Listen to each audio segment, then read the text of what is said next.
샬롬 할렐루야. 요한일서 2장 24, 25절입니다. 너희는 처음부터 들은 것을 너희 안에 거하게 하라. 처음부터 들은 것이 너희 안에 거하면 너희가 아들과 아버지 안에 거하리라. 그가 우리에게 약속한 것은 이것이니 곧 영원한 생명이니라. 아멘. 3차 영혼육 10번째입니다. 육을 벗어버리기 위한 구체적인 방법이죠. 처음 창조되었을 때 아담과 하와는 육이 전혀 없는 영에 속한 존재였습니다. 그런데 뱀의 미혹을 받아들여 불순종이라는 죄를 범함으로 육의 사람으로 변질되었지요. 이때부터 하나님과의 교통이 끊어져 원수 마귀 사단이 사람을 주관해 나가면서 그 마음에 육의 것들을 심어 주었습니다. 미움, 시기, 혈기, 욕심, 교만, 간음 등 이런 육의 것들, 곧 죄성을 심어 준 것이지요. 우리는 이걸 바꿔야 된다고 했어요. 미움이 있어요. 미움 버리고 사랑으로 채웁니다. 시기 버리고 뭔가요? 혈기 버리고 온유로 채우고, 욕심 버리고 자족하는 마음, 있는 바를 좋게 여기는 마음, 교만 버리고 겸손의 마음, 간음 버리고 하나님만 사랑하는 그런 정결한 순결된 마음을 가져야 됩니다. 원래 하나님 잃어버린 하나님 형상이 있기 때문에 돌아갈 수가 있어요. 사람의 죄성은 자녀와 후손들에게 물려집니다. 부모의 재질과 성격, 모든 기질은 하나님께서 주신 생명의 씨인 정자와 난자 속에 담겨져 자손 대대로 이어지지요. 그리고 아담의 모든 후손은 태어날 때부터 죄성을 물려받은 죄인들이며 이를 원죄라고 합니다. 사람은 원죄의 죄성을 갖고 태어날 뿐만 아니라 스스로도 수많은 육의 것을 마음에 받아들이고 심어 나가지요. 마치 좌석이 쇠를 빨아들이는 것처럼 육의 사람은 육의 것들을 필요로 하게 되고 육의 것들이 달게 여겨짐으로 자꾸 취해 나갑니다. 그러니 더 육으로 비질의 사람으로 물들어가는 것입니다. 여기서 좌석은 절대 흙은 안 붙어요. 쇠붙이 붙어요. 그리고 이제 그 아버지 하나님께서 좌석을 알려줬어요. SN극이 있잖아요. 좌석을 쭉 빨아들일 때 쇠붙이가 빨아들인다 그랬어요. 그래서 제가 이제 쇠금이에요. 쇠금. 쇠붙이를 빨아들이는데 금.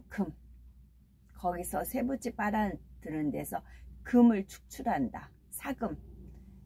그래서 이제 그 모래에서 그 사금을 채취하잖아요. 그랬을 때 이제 그 연상법으로 해서 알려주신 거예요. 사금파리.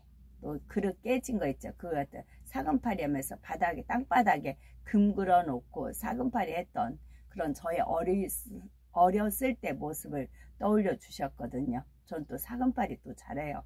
그것만 가지고 노니까 사금파리도 잘해요. 이런 식으로 아버지 하나님께서 앞으로 이제 천국에 드릴 영혼들은 이렇게 좌석이다, 네가 좌석이다, 이제 네가 좌석이다. 좌석을 딱 그러면 쫙 빨아들여요. 근데 절대 뭐는 안 빨아들여요. 흙은 안 빨아들여요. 흙은 안 달라붙어요. 육의 사람은 절대로 좌석에 붙지 않아요. 천국은 좌석, 이제 천국을 좌석에 빨아들이는 거라고 하면은 육은 안 빨아들여요. 쇠인데 쇠금, 거기서 변하지 않는 금과 같은 믿음만 빨아들여요. 어린아이들도 자라면서 하나씩 육을 받아들여지는 것을 볼 수가 있습니다. 예를 들어서 처음에는 남을 때리지 않던 아이가 남들이 하는 것을 보고 따라서 다른 아이를 한 번, 두 번 때리다 보면 때리는 속성이 자기 안에 죄성으로 자리 잡게 되지요. 또 욕하지 않던 아이가 남이 하는 것을 따라해 보니 재미있게 느껴지고 그래서 반복하다 보면 욕하는 습관이 들게 됩니다. 이렇게 더러운 죄악들을 보고 듣고 행하며 자기 안에 받아들이니 그러한 죄성이 자기 것으로 자리 잡아 버리는 것입니다. 하나님의 말씀에 비추어 내 자신을 발견하고 깨달아야 합니다. 육에 속한 사람들은 더러운 죄를 마음에 담고 행함으로 범죄하며 살아가면서도 자신이 죄인임을 깨닫지 못하고 죄가 더럽고 추하다고 느끼지도 못합니다. 죄악 가운데 이미 물들어 버렸기 때문이고 더러움에 익숙해져 버렸기 때문이지요. 그러나 하나님 말씀에 비춰보면 무엇이 죄인지 죄가 얼마나 더러운 것인지 명백하게 드러납니다.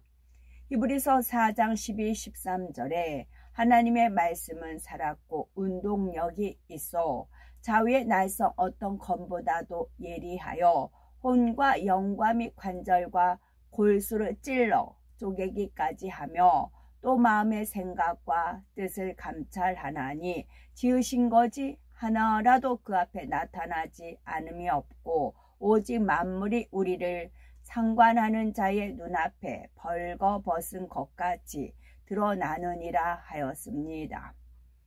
방안이 아무리 더러워도 캄캄하고 어두울 때는 더러운 줄 모르지만 방안이 아무리 더러워도 캄캄하고 어두울 때는 더러운 줄 모르지만 빛이 비추이면 더러움이 낱낱이 드러납니다. 이처럼 하나님 말씀으로 빛이 비추이면 사람의 비진리와 죄악도 낱낱이 발견되고 깨달아지는 것입니다. 죄에 물든 사람이 죄에서 떠나 성결되고 영의 사람이 되기 위해서는 가장 먼저 안목의 정욕을 차단해야 합니다. 곧 비진리의 것들을 보지도 않고 듣지도 않으며 더 이상 마음에 받아들이지 말라는 것입니다. 안목의 정욕을 차단하지 않으면 여전히 육의 것을 보고 듣고 받아들이게 되니 아무리 육을 벗어야지 죄를 버려야지 해도 마음대로 되지를 않는 것입니다. 그러니 먼저 안목의 정욕을 차단하고 그 다음에는 육체의 일들 곧 행함으로 범죄하던 것들을 끊어야 합니다. 도적질 하던 사람은 도적질을 하지 않아야 할 것이고 거짓말 하던 사람은 거짓말을 버려야 합니다. 남을 욕하고 때리던 사람도 그러지 않는 사람으로 변하면 되지요. 그런데 하나님께서 자녀들에게 원하시는 것은 행위적인 죄만 버리는 것이 아니라 마음속에 있는 죄도 버리는 것입니다.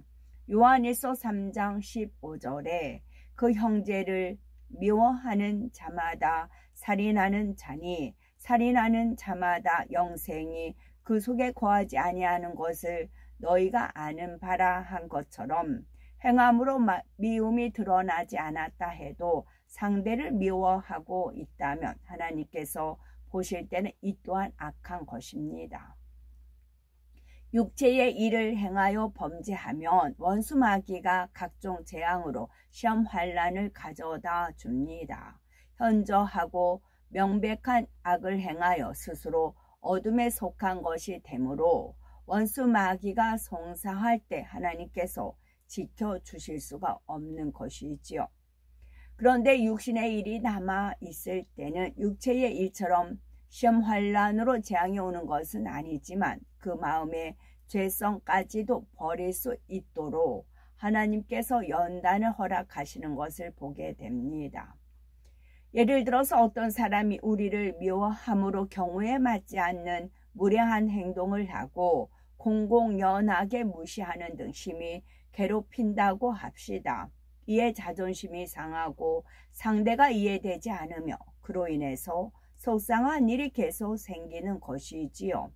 그런데 만약 미움도 혈기도 없고 원수까지 품어버리며 상대의 유익을 구할 수가 있다면 이런 일이 생기지도 않습니다. 상대가 어떻게 행동해도 사랑스럽게 보이니 고통받을 것도 없고 늘 상대를 품고 그의 유익을 구하니 결국은 하나님께서 악한 사람의 마음까지도 주관하셔서 화평을 이루게 하시지요. 그러나 여전히 자기 안에 악이 있고 불편하니까 하나님께서 육의 사람을 곁에 두셔서 연단을 허락하시는 경우가 있는 것입니다. 그러니 어떤 연단을 받을 때 자신을 돌아보고 기쁨과 감사함으로 변화되어 신속히 통과하면 그것이 지혜로운 사람입니다. 또 사람에게는 스스로 알지 못하는 깊은 본성 속에 비진리가 있습니다. 행함으로나 생각으로나 범죄하지 않고 선을 쫓아 사는 사람이라 해도 깊은 중심 속에 숨어있는 죄성까지는 스스로 발견하여 버릴 수가 없지요. 그러니 이에 대해서도 하나님께서는 특별히 연단을 허락하셔서 드러나게 하시고 발견하여 버릴 수 있게 하시는 것입니다. 근본된 죄성 자체를 마음에서 뽑아 버려야 다시는 범죄하지 않을 수가 있기 때문이지요. 그런데 죄성을 벗어버린다는 것이 사람의 능력으로 되는 것은 아닙니다. 육체의 일은 강한 의지로 노력하면 끊을 수 있고 육신의 일도 어느 정도는 벗고 절제하는 사람들이 있지요. 그러나 본성 속에 있는 비진리와 죄성 자체는 스스로 발견하여 버릴 수도 없고 원죄를 자기 힘으로 사함 받을 수도 없습니다. 온전히 죄성을 벗어버리기 위해서는 사람의 노력만으로 되는 것이 아니라 하나님의 은혜와 능력, 성령의 도우심이 있어야 합니다. 정녕 죄를 버리고자 중심 바쳐 기도하고 금식하며 하나님께 간절히 매달릴 때 하나님께서 은혜와 능력을 주시고 성령께서 도와주심으로 이 네 가지가 함께 작용할 때 육을 버릴 수가 있는 것입니다. 여기서 기억할 것은 사람이 죄를 벗을 수 있는 것은 가장 근본적으로 예수 그리스도의 보혈로 말미암아 믿음으로 죄사함 받는 구원의 길이 열렸기 때문이라는 사실이지요.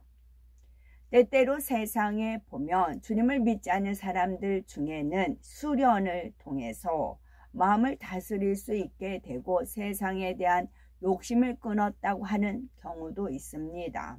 이런 사람들은 득도했다라고 표현하기도 하고 많은 사람으로부터 성인이라고 존경받기도 합니다.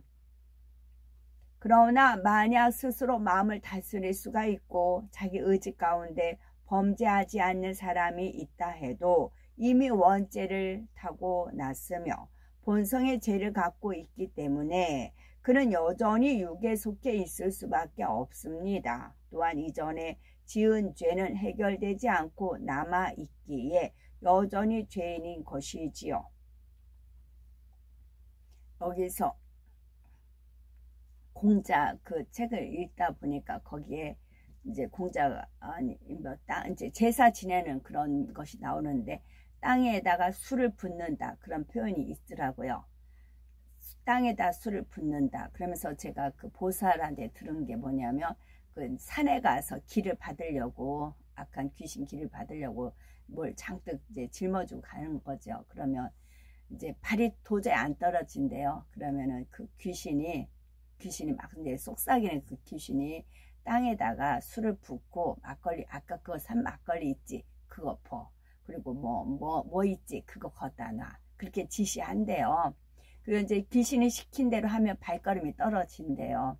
그 얘기가 동시에 떠올리면서 땅이 두 가지.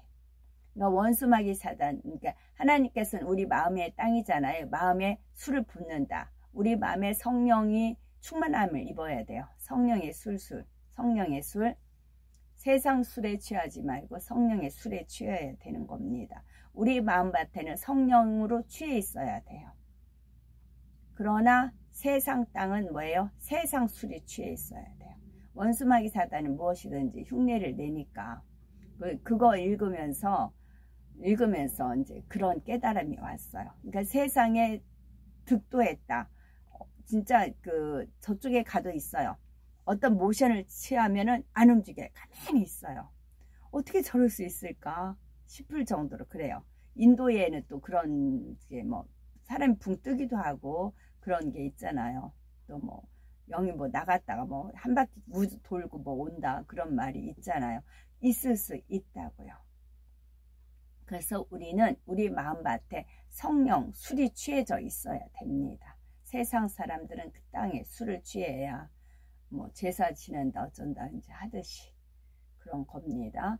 그러나 주님을 믿는 사람들은 그 믿음으로 의롭다 하심을 받고 원죄는 물론 모든 자범죄를 사함받습니다. 또한 죄를 사함받은 사람의 마음이라야 거룩하신 성령께서 거하실 수가 있고 하나하나 죄를 버리며 마침내 성결되기까지 도와주실 수가 있지요.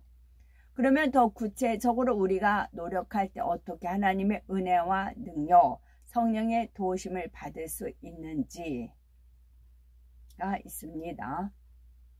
어느 때 누구와 화평을 쫓지 못했던 것이 기억나게 되고 그것이 내 자신의 어떤 마음 때문인지 알려주십니다. 나에게 이런 교만이 있었구나. 내 악과 자기의 가운데 형제를 힘들게 했구나. 나는 상대가 악하고 믿음이 없는 것이라 생각했는데 사실은 내 자신이 이렇게 들레는 마음이었구나. 이렇게 섬세하게 발견하게 해주시는 것입니다. 그 악이 너무나 싫고 부끄러워서 당장이라도 버리고 싶은 마음이 간절해지지요. 이처럼 성령께서 도와주셔서 자신을 깨닫고 배게 하면 그것이 바로 하나님의 은혜가 임한 것입니다. 그 깨달은 내용들을 가지고 이제 능력을 구합니다. 간절한 만큼 작정해서 기도하기도 하고 철야하고 금식하며 매달리기도 합니다. 그렇게 중심으로 간구하며 노력할 때 위로부터 하나님의 능력이 임하여 마음이 변화됩니다. 전에는 자기의 가운데 상대에게 상처 줄 말을 했을 상황이 됐어도 이번에는 성령께서 그러지 말라 하고 깨우쳐 주심으로 다시 한번 생각하게 되고 상대에게 은혜와 덕이 되는 표현으로 말하게 되지요. 전에는 욱하고 혈기가 바래질 상황이라면 이제는 얼른 이러면 악한 것이지 하고 스스로 마음을 지킬 수가 있는 것입니다. 이런 식으로 한 달 전과 오늘이 달라지고 앞으로 한 달이 지나면 또 다른 모습으로 갈수록 화평의 열매가 아름답게 맺혀가는 것입니다. 마침내는 그런 순간적인 동요도 없이 항상 화평을 이룰 수 있게 되지요. 이렇게 화평의 열매가 맺히고 나면 혹여 자기 유익에 맞지 않고 자신의 주장이 받아들여지지 않는다 해도 화평할 수 있다는 자체로 너무나 행복하고 즐겁습니다. 다른 제약들도 마찬가지이지요. 자신이 노력하는 가운데 하나님의 은혜와 능력을 받고 성령의 도우심을 받으면 결국은 죄악들을 다 벗어버리고 영의 마음을 이룰 수 있는 것입니다. 진리의 말씀을 배웠으면 영으로 변화되기 위해 노력을 해야 하고 은혜를 받아서 마치 거울을 본 것처럼 내 자신의 모습을 깨우쳤으면 그 다음에는 능력도 받아서 변화되어야 합니다. 간절히 바란다고 영의 사람이 되는 것이 아니고 말씀을 듣고 은혜를 많이 받았다고 자신을 깨우쳤다고 그것으로 영의 사람이 되는 것도 아닙니다. 들은 진리의 말씀을 내 자신에게 비추어서 깨닫고 그 깨달음을 내 거 삼아서 반드시 육을 버려 나가야만 자신에게 유익이 되는 것입니다. 하나님의 능력 가운데 날마다 더 아름답고 거룩한 모습으로 변화되어 영에 속한 우리가 되어야 되겠죠. 아멘. 샬롬.